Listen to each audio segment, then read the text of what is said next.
Hello welcome back to our channel. ఇవి purple colour చామంతి rose flowers. ఈ రెండిటితోనూ నేను ఫేస్కి స్క్రబ్ చేసి చూపిస్తాను. ఏంటంటే పర్పుల్ చామంతి రోజ్ ఫ్లవర్స్, పింక్ రోజ్ అనమాట. ఈ పింక్ రోజు ఈ ఫ్లవర్సే తీసుకోవాలి. అలా అయితేనే ఫేస్కి స్క్రబ్ అనేది బాగా యూజ్ అవుతుంది.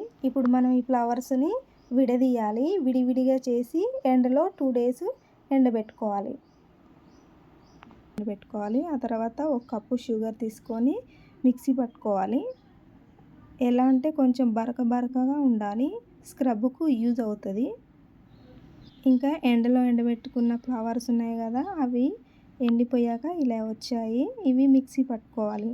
2 ఒకే దాంట్లో వేసుకోవచ్చు. ఫ్లవర్స్ ఒకే దాంట్లో వేసుకొని మిక్సీ పట్టుకోవాలి. ఇది కూడా కొంచెం లైట్గా బరకలా ఉండాలి. ఇప్పుడు మనం మిక్సీ పట్టుకున్న షుగర్ని ఈ ఫ్లవర్స్లో కలిపేసుకోవాలి. ఈ 2 కలిపి ఒక గిన్నెలో వేసుకొని చేతితో మంచిగా కలిపి ఒక డబ్బాకి ఎత్తి పెట్టుకోవాలి. నేనైతే ఇందులో స్టోర్ చేసుకున్నాను. ఇప్పుడు ఇంకా ఒక స్పూన్ తీసుకుంటున్నాను. ఇందులో రోజ్ వాటర్ అయినా వేసుకోవచ్చు. నేనైతే వాటర్ వేసుకుంటున్నాను. వాటర్ వేసుకున్నా కూడా మామూలు గ్లోయింగ్గా ఉండదండి, చాలా గ్లోయింగ్గా వస్తుంది. మీరే చూడండి, మీ ముందు నేను ఫేస్ వాష్ చేసుకొని చూపిస్తాను.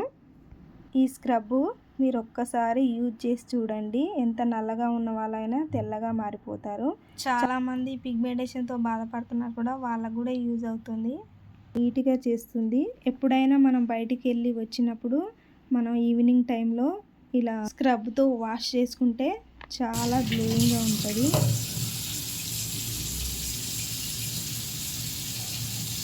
మీరే చూడండి ఎంత కాంతివంతంగా, గ్లోయింగ్గా, షైనీగా కనిపిస్తుందో చూడండి.